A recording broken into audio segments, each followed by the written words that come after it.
નમસ્કાર વિદ્યાર્થી મિત્રો, આપણે ધોરણ 11 એકાઉન્ટમાં પ્રકરણ બીજું જે છે વ્યવહારોની દ્વિઅસર અને ખાતાના પ્રકાર એનો આપણે અભ્યાસ કરી રહ્યા છીએ. છેલ્લે આપણે જે ઉધાર અને જમા જે ખાતાઓ થતા હોય છે એના જે નિયમો એટલે કે ખાતાના ઉધાર જમાના નિયમો, જે 3 નિયમો છે. વ્યક્તિ ખાતાનો નિયમ, બીજો આપણે માલ મિલકત ખાતાનો નિયમ અને ત્રીજું ઉપજ ખર્ચ ખાતાનો નિયમ. તો આ 3 નિયમો જે છે એ આપણે ઉદાહરણ સાથે આપણે સમજ્યા હતા.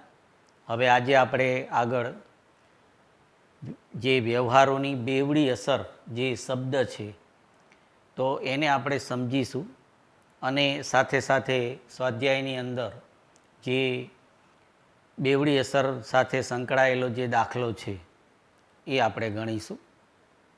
તો તમારી બુકમાં વ્યવહારોની બેવડી અસર જે છે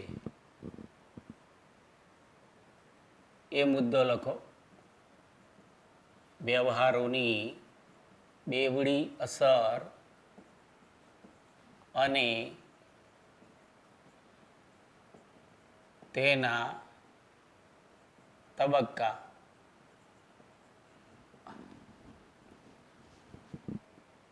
એટલે વ્યવહારોની બેવડી અસર એટલે કે દ્વિઅસર, ઉધાર અને જમા. તો વિદ્યાર્થી મિત્રો, કોઈ પણ હિસાબી વ્યવહાર હોય કે આર્થિક વ્યવહાર હોય એની આપણે હિસાબી ચોપડામાં નોંધ કરવી હોય તો સૌપ્રથમ એ જે આર્થિક વ્યવહાર છે એની બેવડી અસર જે છે એ વિચારવામાં આવતી હોય છે. એટલે કે જે હિસાબો લખનાર જે મુનિમ કે એકાઉન્ટન્ટ જે હોય છે, એટલે કે હિસાબનીશ જે હોય છે એ એની સૌપ્રથમ બેવડી અસર વિચારે છે. એટલે કે આમાં કયું ખાતું ઉધાર થશે અને કયું ખાતું જમા થશે.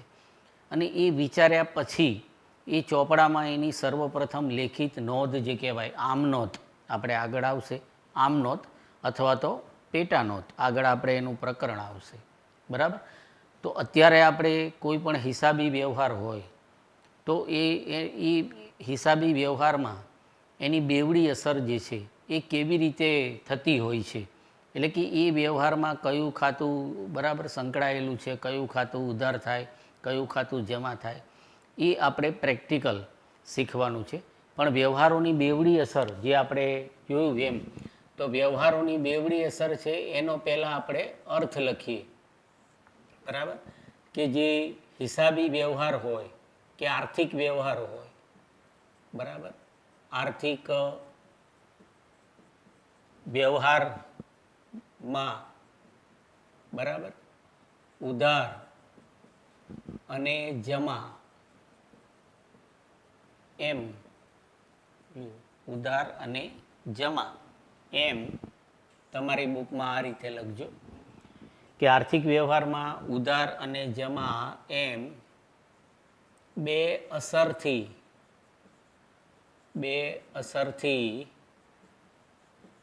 હિસાબી ચોપડામાં તેની સર્વપ્રથમ લેખિત નોંધ થાય.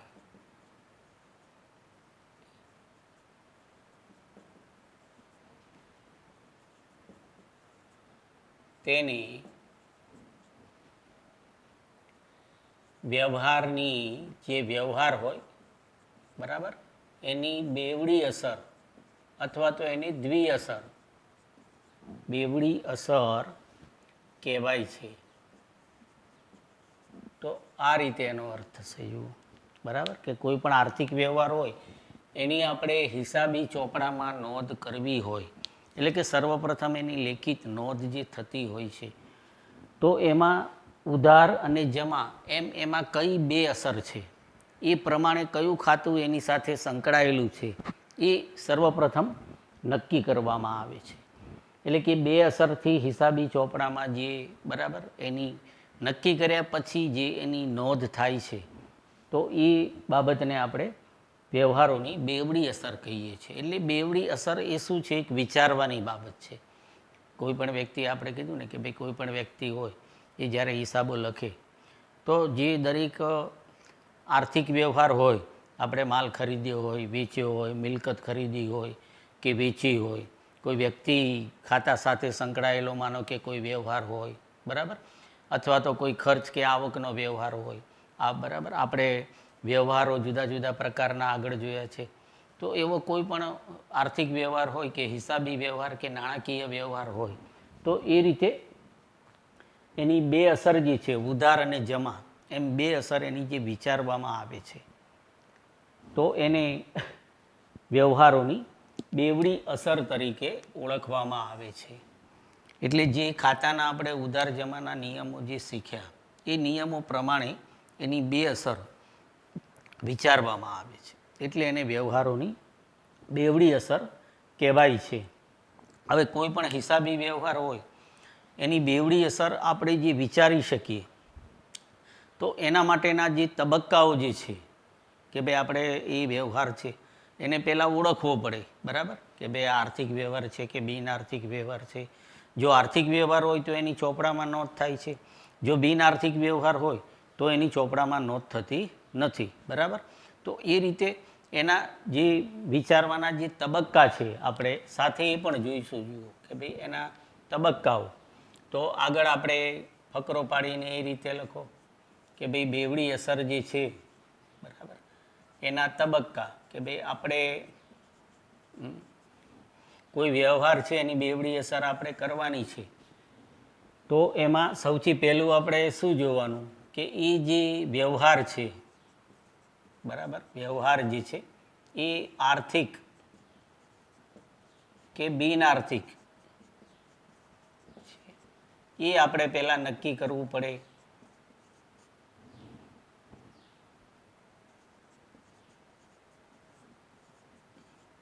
સૌથી પહેલું બાબત કે જે વ્યવહાર આપણને આપેલો હોય, જે કંઈ વ્યવહાર હોય, માલ મિલકતનો હોય કે પછી ખરીદ વેચાણનો હોય, ખર્ચ કે આવકનો હોય, તો એ વ્યવહાર આર્થિક છે કે બિન આર્થિક એ આપણે પહેલાં જોવું પડે. જો આર્થિક વ્યવહાર હોય તો આપણે એની ચોપડામાં નોંધ થાય છે, અને એ વ્યવહાર જો બિન આર્થિક હોય, બરાબર, તો એનું કોઈ નાણાકીય મૂલ્ય હોતું નથી, એટલે કે એમાં કોઈ નાણાકીયની લેવડ દેવડ થતી નથી, તો આપણે એની ચોપડામાં નોંધ કરવાની થશે નહીં, બરાબર. પણ સૌથી પહેલું આપણે આર્થિક કે બિન આર્થિક વ્યવહાર જે છે તો એ આપણે જોવાનું. હવે જો આર્થિક વ્યવહાર હોય, બરાબર, આપણે એની ચોપડામાં નોંધ કરવાની હોય તો આર્થિક વ્યવહારમાં આપણે બીજું એ જોવાનું કે આર્થિક વ્યવહારમાં એ વ્યવહાર ઉધાર, બરાબર, ઉધાર કે રોકડ છે, જુઓ તે જોવું.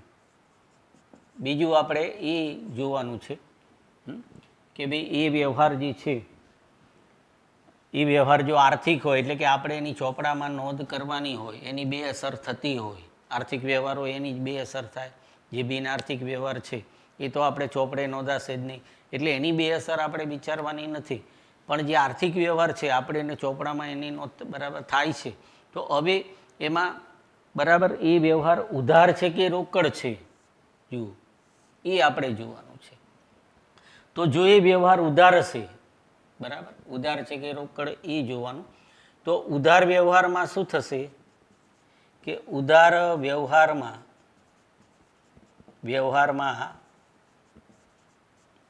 એક ખાતું વ્યક્તિ અથવા તો સંસ્થાનું હોય છે, કે કોઈ પણ ઉધાર વ્યવહાર હોય, માનો કે માલ મિલકત, ખાસ કરીને આપણે માલ મિલકતના વ્યવહારો જે હોય છે એ આપણે ઉધાર હોય છે, બરાબર. વ્યક્તિ કે સંસ્થા સાથે, કોઈ પણ વ્યક્તિ હોય કે સંસ્થા સાથે આપણે માલ મિલકતના ખરીદ વેચાણનો જે ઉધાર વ્યવહાર આપણે કર્યો હોય, બરાબર ને, તો એ ઉધાર વ્યવહારમાં શું મહત્વનું હોય છે કે એ વ્યવહાર જો ઉધાર છે તો એમાં એક ખાતું વ્યક્તિ કે સંસ્થાનું સંકળાયેલું હોય છે, એટલે કે વ્યક્તિ અથવા સંસ્થાનું ખાતું એમાં ઉધાર કે જમા થાય છે. જે વ્યક્તિ ખાતાનો આપણે નિયમ શીખ્યા કે ભાઈ ધંધામાં વ્યક્તિ લાભ લેનાર હોય તો એનું ખાતું ઉધાર થાય, લાભ આપનાર હોય તો એનું ખાતું જમા થાય. એટલે ઉધાર વ્યવહાર હોય તો આપણે ખાસ આપણને એ ખ્યાલ આવવો જોઈએ કે ભાઈ આ વ્યવહાર ઉધાર છે એટલે એમાં એક વ્યક્તિ ખાતું એમાં સંકળાયેલું હશે, એટલે કે વ્યક્તિ ખાતું એમાં ઉધાર થતું હશે કે જમા થતું હશે. બરાબર. તો ઉધાર વ્યવહારમાં એક ખાતું વ્યક્તિ અથવા સંસ્થાનું હોય છે. બરાબર. અને જો એ વ્યવહાર આપણે રોકડ હોય, બરાબર, રોકડ વ્યવહારમાં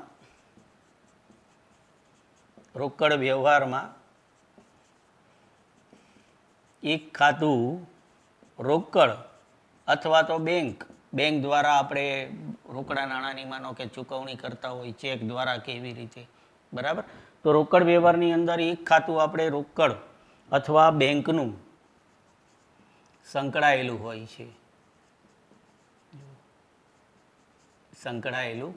હોય છે, બરાબર.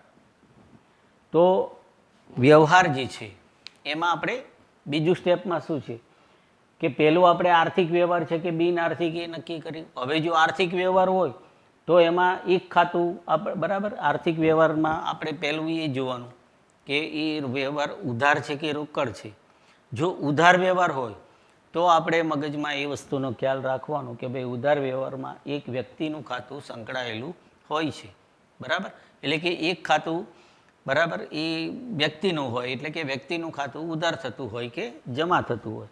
અને જો એ વ્યવહાર રોકડ હોય, બરાબર, રોકડ વ્યવહાર હોય તો એમાં એક ખાતું જે છે, બરાબર, એ રોકડનું અથવા તો બેંકનું, બેંક દ્વારા આપણે માનો કે લેવડ દેવડ કરી હોય, બેંક દ્વારા આપણે ચેક દ્વારા કે બીજી કોઈ પણ રીતે બીજા કોઈ પણ માધ્યમથી આપણે પૈસા ચૂકવ્યા હોય. આમ તો આપણે ચેકના વ્યવહારો જ આવે છે. બરાબર. તો એ રીતે એક ખાતું જો રોકડ વ્યવહાર હોય તો એક ખાતું રોકડ સાથે સંકળાયેલું હોય છે. એટલે રોકડ એ આપણા ધંધાની મિલકત ગણાય છે. એટલે રોકડની અંદર મિલકતનો નિયમ લાગુ પડે છે કે ભાઈ ધંધામાં રોકડ આવે તો એનું ખાતું ઉધાર થાય. કારણ કે રોકડ એ મિલકત છે. આપણે નિયમ જોયો ને આગળ કે ધંધામાં કોઈ પણ મિલકત આવે તો એ જે તે મિલકત હોય એનું ખાતું ઉધાર થાય. એ રીતે રોકડ જાય તો રોકડનું ખાતું શું થાય? જમા થાય. એટલે રોકડ વ્યવહારની અંદર આપણે એક ખાતું જે છે, બરાબર, એ રોકડ હોય છે. બરાબર. અને બીજું ખાતું એની સાથે પછી કયું સંકળાયેલું છે એ પછી આપણે બીજા નિયમ પ્રમાણે નક્કી કરવાનું. તો આ રીતે જે કોઈ પણ વ્યવહાર હોય એની બેવડી અસર આપણે કરવી હોય તો પહેલું સ્ટેપ શું છે કે એ વ્યવહાર આર્થિક છે કે બિન આર્થિક એ આપણે જોઈ લેવાનું. જો એ આર્થિક વ્યવહાર હોય એની ચોપડામાં નોંધ થાય છે એ પ્રમાણે આપણે એ વ્યવહાર રોકડ છે કે ઉધાર એ જોવાનું. બરાબર. તો એક અસર આપણે નક્કી એની થઈ જાય છે આપણા મગજમાં કે ભાઈ ઉધાર વ્યવહાર હોય કે તો એમાં વ્યક્તિ ખાતું આવશે અને રોકડ વ્યવહાર હોય તો એમાં રોકડ ખાતું આવશે. તો એક અસર જે છે ઉધાર અને જમા. બરાબર. ત્યારબાદ પછી એક અસર નક્કી કર્યા પછી, બરાબર, જે આર્થિક વ્યવહાર હોય એની બીજી અસર જે કહેવાય આર્થિક વ્યવહારની બીજી અસર, જો એની બીજી અસર જે છે, બીજી અસર ખાતાના નિયમ પ્રમાણે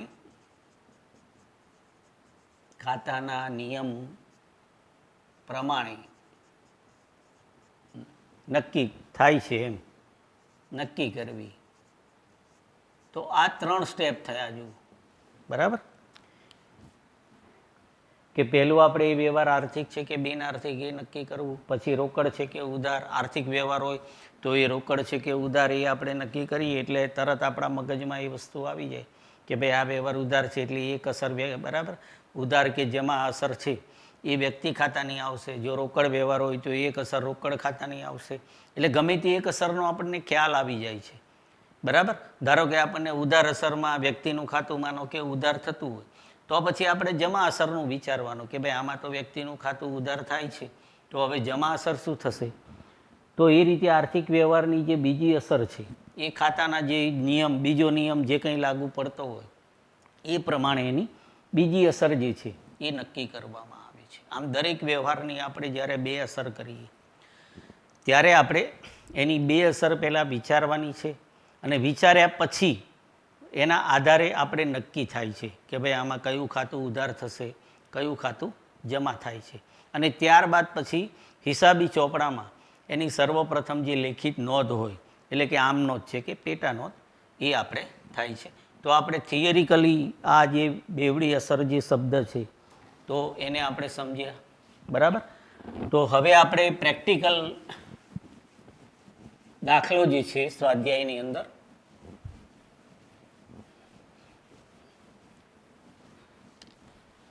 તો એ આપણે જોઈએ.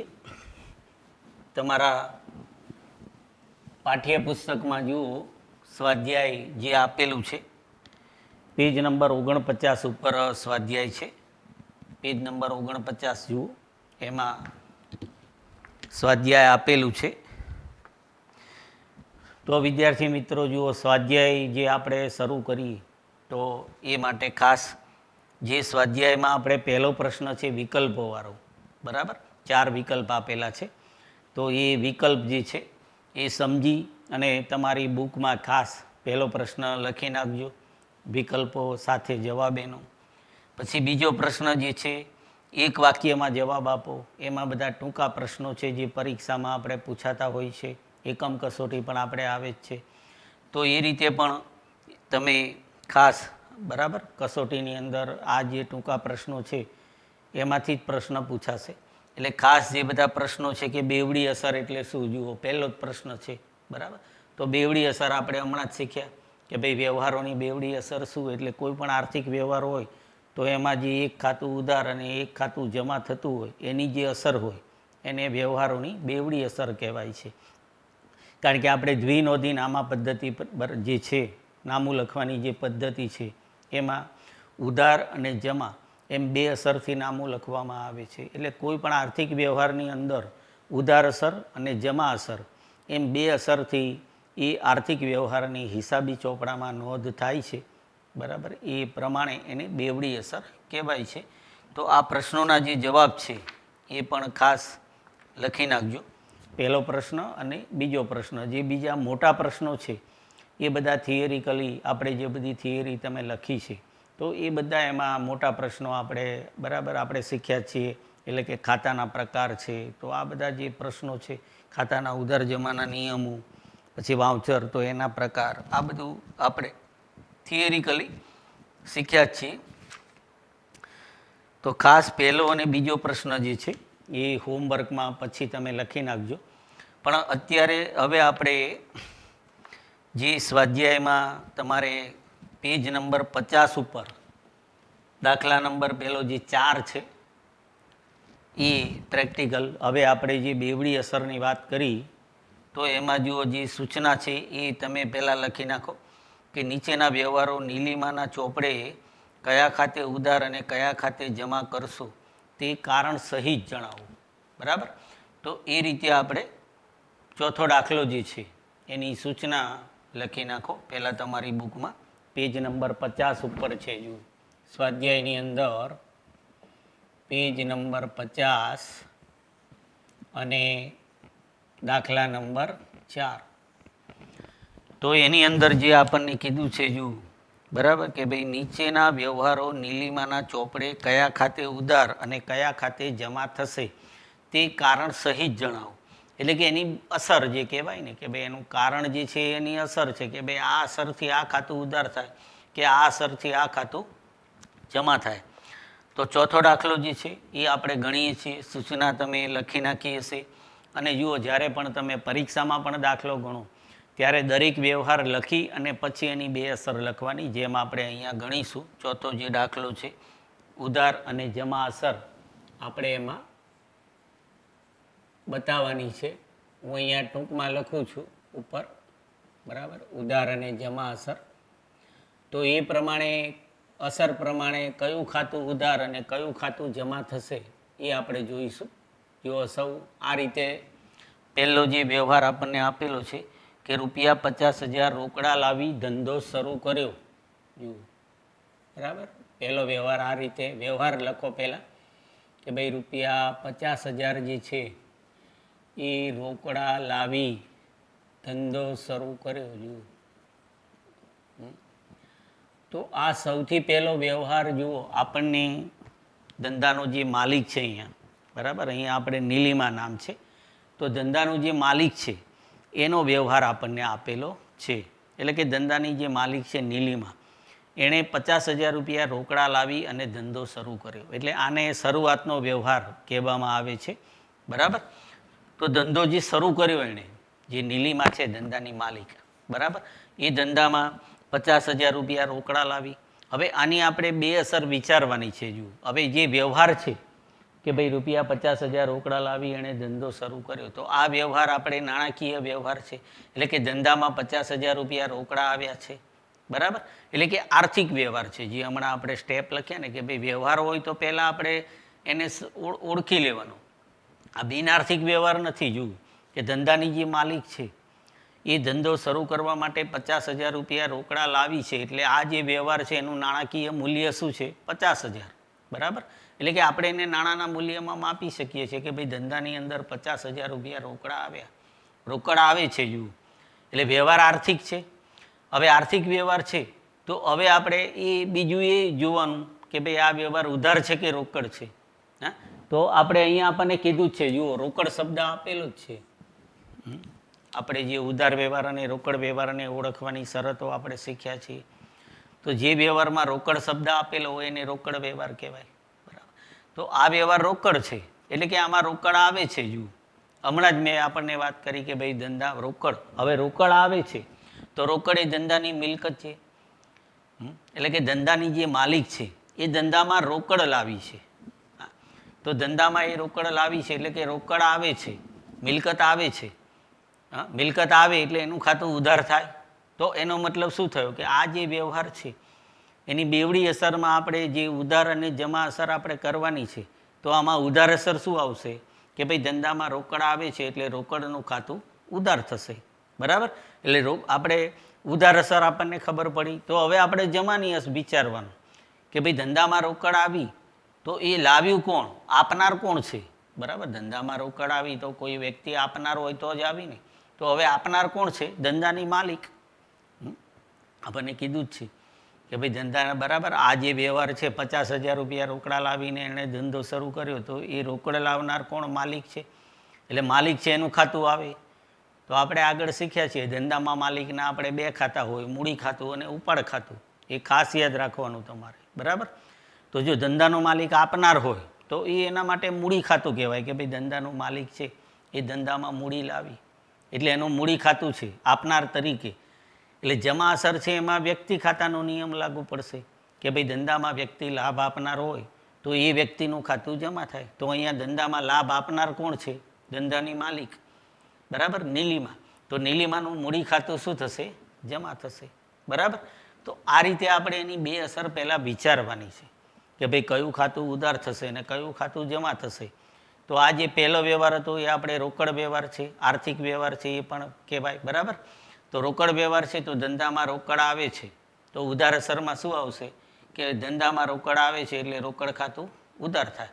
એટલે કોઈ પણ રોકડ વ્યવહાર હોય તો હમણાં જ આપણે લખ્યું ને તબક્કામાં કે ભાઈ જો રોકડ વ્યવહાર હોય તો એમાં એક ખાતું રોકડ આવે છે. બરાબર ને. તો આમાં રોકડ આવે છે તો રોકડનું ખાતું શું થાય? ઉધાર થાય. તો આપણે આનો જવાબ જે લખીએ એમાં આપણે આ રીતે લખવાનું. જુઓ, પહેલી ઉધાર અસર. બરાબર. તો ઉધાર અસરમાં આપણે શું લખીશું કે ભાઈ રોકડ આવે છે. જુઓ, રોકડ આવે છે એટલે કે ધંધામાં રોકડ આવે છે તેથી રોકડ ખાતું ઉધાર થાય. જુઓ, એટલે કે મિલકતનો નિયમ આમાં લાગુ પડ્યો. બરાબર. રોકડ આવે છે તેથી રોકડ ખાતું ઉધાર થાય. જે મિલકતનો આપણે નિયમ છે કે ભાઈ ધંધામાં જે મિલકત આવે એનું ખાતું ઉધાર થાય. તો આ જે ધંધામાં રોકડ આવી તો રોકડનું ખાતું ઉધાર થાય છે. એટલે કોઈ પણ રોકડ વ્યવહાર હોય તો એમાં એક ખાતું આપણે રોકડ આવશે જ. અને પછી આપણે જમા અસર લખવાની. બરાબર.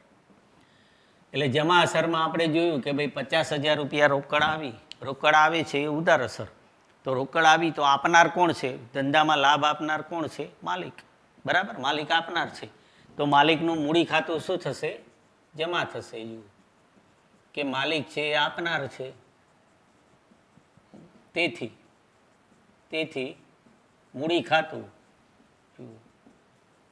ખાતું જમા થાય. આ રીતે. એટલે દરેક જે આર્થિક વ્યવહાર હોય કે હિસાબી વ્યવહાર હોય એનું નામું લખતા પહેલાં એ વ્યવહાર જે છે બરાબર, એની બેવડી અસર આ રીતે વિચારવામાં આવતી હોય છે કે ભાઈ આમાં કયું ખાતું ઉધાર થશે, કયું ખાતું જમા થશે. એટલે આપણે જે વિચારવામાં આવે છે એને આપણે શબ્દોમાં લખીને અહીંયા રજૂઆત કરી છે. જુઓ કે ભાઈ આ જે વ્યવહાર છે તો એ રોકડ વ્યવહાર છે, એ પ્રમાણે રોકડ આવે છે એટલે રોકડ ખાતું એમાં ઉધાર થાય, અને માલિક આપનાર છે વ્યક્તિ તરીકે તો મૂડી ખાતું જમા થાય.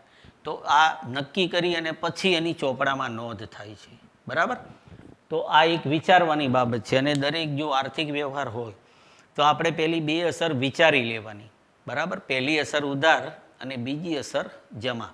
કારણ કે જ્યારે આપણે એની આમ નોંધ લખીએ ત્યારે આપણે જે ખાતું પહેલાં ઉધાર થતું હોય એની પહેલાં નોંધ થાય છે અને પછી જમાની નોંધ થાય. એટલે દરેક આર્થિક વ્યવહારમાં આપણે પહેલું ખાતું ઉધાર, બરાબર, અને બીજું ખાતું જે છે એ આપણે જમા એમ વિચારવાનું. પછી આપણે બીજો વ્યવહાર જોઈએ. જુઓ તો બીજો વ્યવહાર આપણને આપેલો છે કે ₹10,000ની જસલીન પાસેથી લોન લીધી. જુઓ, ₹10,000ની જસલીન પાસેથી બીજો વ્યવહાર લખો. જુઓ, લોન લીધી. બરાબર, એટલે જુઓ પરીક્ષામાં પણ તમે ખાસ ધ્યાન રાખજો, જે બેવડી અસર આવી રીતે કરવાના જે વ્યવહારો તમને આપેલા હોય તો વ્યવહાર લખી અને પછી તમારે એની ઉધાર અને જમા એમ બે અસર લખવાની. બરાબર, તો હવે બીજો વ્યવહાર તમે જુઓ તો આપણને શું આપ્યો કે ભાઈ ₹10,000ની જસલીન પાસેથી આપણે લોન લીધી. બરાબર, તો આ પણ તમે જુઓ એક વ્યક્તિનો જ વ્યવહાર છે અને રોકડ વ્યવહાર છે. જુઓ, આર્થિક વ્યવહાર તો છે જ. આપણે વ્યવહાર વાંચીએ એટલે તરત આપણને ખ્યાલ આવી જાય કે ભાઈ આમાં ₹10,000 ધંધામાં આવ્યા છે. જુઓ, રોકડ આવીને, ભલે એમાં રોકડ શબ્દ આમાં નથી. જુઓ, પણ આ વ્યવહાર રોકડ જ છે. આપણે લોન લીધી એનો મતલબ શું થયો કે ભાઈ આપણે ધંધામાં ₹10,000ની જરૂર હતી અને આપણે લોન લીધી. કોઈ પણ ધંધામાં આપણે લોન લેવી એટલે શું કહેવાય, તમે બેંક પાસેથી લોન લો, કોઈ મિત્ર કે સગાવાલા પાસેથી લોન લો. બરાબર ને, પણ એ રોકડ આપણે લોન લીધી એટલે એ રીતે રોકડ આવે છે. તો એ રીતે 10,000ની આપણે જસલીન પાસેથી લોન લીધી. તો એ જસલીન પાસેથી આપણે લોન લીધી એટલે ધંધામાં રોકડ આવી. તો રોકડ આવે છે, આપણે જે જોયું આગળની અસરમાં કે આ વ્યવહાર આપણે રોકડ છે. બરાબર, રોકડ વ્યવહાર છે અને આપણે 10,000ની જસલીન પાસેથી લોન લીધી એટલે કે રોકડ આવે છે, એટલે કે એનું ખાતું ઉધાર થશે. એટલે ઉધાર અસરમાં આપણે જુઓ, ઉધાર અસર આપણે લખીએ કે ભાઈ રોકડ આવે છે. જુઓ, તેથી રોકડ ખાતું ઉધાર થાય. જુઓ, ઉધાર થાય. બરાબર, અને હવે ઉધાર અસર આપણી ક્લિયર થઈ ગઈ કે ભાઈ આ રોકડ આવે છે એટલે રોકડ ખાતું ઉધાર થાય. તો હવે રોકડ આવી તો આપનાર કોણ છે કે લેનાર કોણ છે? અહીંયા આપણે લેનાર તો નથી પણ આપનાર છે કે ભાઈ જસલીન પાસેથી આપણે લોન લીધી છે. જુઓ, એટલે જસલીન જે છે એ આપનાર છે. પણ અહીંયા આપણે વ્યક્તિ તરીકે માત્ર જસલીનનું ખાતું જમા નહીં કરવાનું. આપણે જ્યારે લોનના વ્યવહારો હોય ત્યારે આપણે જે લોન લીધી હોય એ આપણું દેવું કહેવાય, એટલે કે આપણી જવાબદારી કહેવાય. તો આપણે લોનના વ્યવહારો હોય એમાં તમારે બરાબર લોનનું ખાતું આવશે, એ આપણે ધ્યાન રાખવાનું છે. કોઈ પણ લોનનો વ્યવહાર હોય તો એમાં આપણે લોન ખાતું જે છે, જે વ્યક્તિ છે, કોઈ વ્યક્તિ કે સંસ્થા પાસેથી આપણે લોન લીધી હોય, બરાબર છે, બરાબર, પણ જે વ્યક્તિ કે સંસ્થા પાસેથી આપણે લોન લીધી હોય તો એનું આખું એ રીતે ખાતું હોય. ધારો કે આપણે બેંક પાસેથી લીધી હોય તો બેંકની લોનનું ખાતું એવું ખાતું હોય. અહીંયા તમે જુઓ કે ભાઈ જસલીન છે એ લોન આપનાર છે એટલે એનું ખાતું જમા થશે. જમા અસરમાં એ આવશે, વ્યક્તિ તરીકે એ આપનાર છે એટલે વ્યક્તિ ખાતાનો નિયમ લાગુ પડશે કે ભાઈ કોઈ વ્યક્તિ કે સંસ્થા આપણને લાભ આપનાર હોય તો એનું ખાતું જમા થાય. બરાબર, તો જસલીન લોન આપનાર છે એ પ્રમાણે આપણે એનું ખાતું જમા કરીશું. જુઓ, એટલે જમા અસર આપણે એ આવશે કે ભાઈ જસલીન લોન આપનાર છે એટલે જસલીનની લોનનું ખાતું જમા થશે. બરાબર, એટલે જ્યારે લોનનો વ્યવહાર હોય ત્યારે આપણે જે વ્યક્તિ કે સંસ્થા પાસેથી લોન લીધી હોય તો એના નામ પ્રમાણે આપણે આખું ખાતું લખવાનું. માત્ર એવું નહીં લખવાનું કે ભાઈ જસલીન આપનાર છે તો જસલીનનું ખાતું જમા થાય. જો આપણે એવું લખીએ તો એમાં જે લોન આપણે લીધી છે, આપણું જે દેવું છે એ ક્લિયર ન થાય. બરાબર. એટલે ખાતાનું આખું નામ શું આવે? આપણે લોન લીધી હોય ત્યારે લોનનું ખાતું આવે. બરાબર. એટલે એ રીતે આપણે જમા અસરમાં અહીંયા લખીએ, જુઓ કે ભાઈ જસલીન લોન આપનાર છે વ્યક્તિ તરીકે, જસલીન લોન આપનાર છે, તેથી જુઓ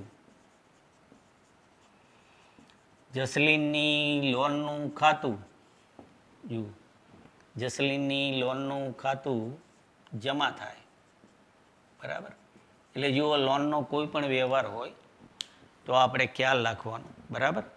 કે જે વ્યક્તિ આપનાર છે એ પ્રમાણે એનું ખાતું જે છે, બરાબર, લોનનું ખાતું આપણે એ આવશે કે ભાઈ જસલીનની લોનનું ખાતું એમ જમા થાય. તો જો બીજો વ્યવહાર છે એની આપણે બે અસર જે છે એ લખી. પહેલી અસર આપણે ધંધામાં રોકડ આવી, લોન લીધી એટલે રોકડ ખાતું ઉધાર થયું. બીજી અસર કે રોકડ આવી તો આપનાર કોણ છે? જસલીન.